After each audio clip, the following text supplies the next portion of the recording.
Hi, I'm Ed Quinlan, President of Baseball Ontario, and I want to thank you for tuning in and watching our three-part operational video update.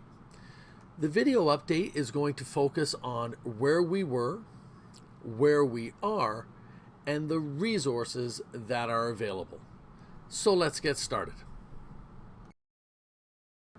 In this section, we'll spend some time going over sort of the timelines of what's taken place since our first initial press release dating back to March 15th. We've received a lot of feedback, a lot of compliments, a lot of thank yous for the way that we have communicated.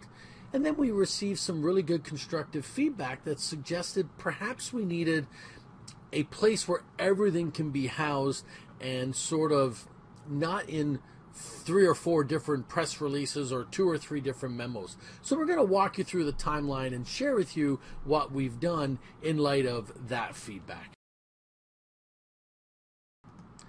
So let's take a look at the timeline dating back to March and April and the various activities and decisions that occurred along the way. So it started on March the 15th, where our first decision was to suspend in-person activity until April 3rd.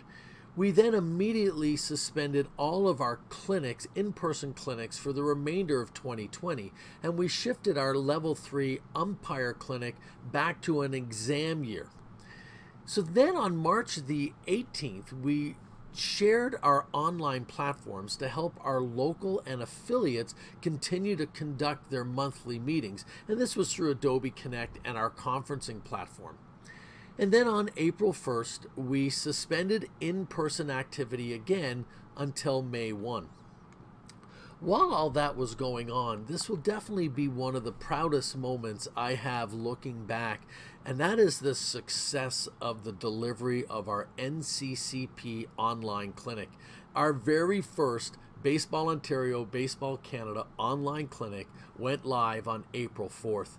And the amount of work that went into shifting that clinic online, I cannot thank John Hashimoto, Dirk Drieberg, David Huckworth, and then of course Justin Snively and the team that worked with the moderator side, because we had to have coach developers deliver the clinics, and we had to have moderators that worked hand in hand delivering on the technology.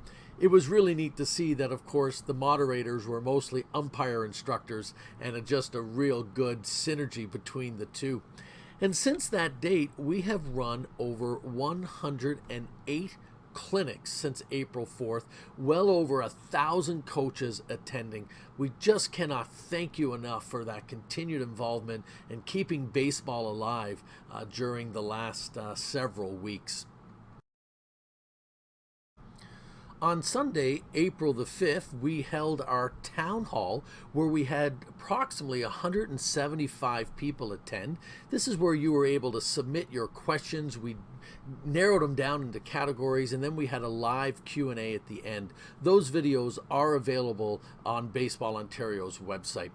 So then, on April the 9th, we released our first BEC Best Ever Clinic Drill of the Week. And again, the thank yous that go to our coaching committee to go through those videos, find those snippets, and create those drills. And again, helping us keep baseball at the forefront, the sport that we all love so much.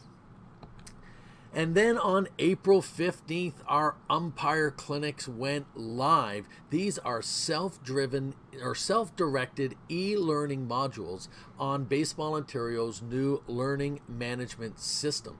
And right now we have over 3,000 umpires that are currently completing their level 1 or level 2 course.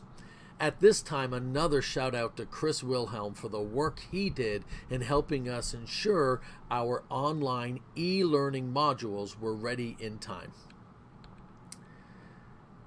So then we launched on April 15th our first ever Around the Horn. Now this was bringing in special guest instructors from colleges, from Major League Baseball, former BEC instructors, and this has been very well attended, and again to our coaching committee for another initiative launch to help keep baseball at the forefront.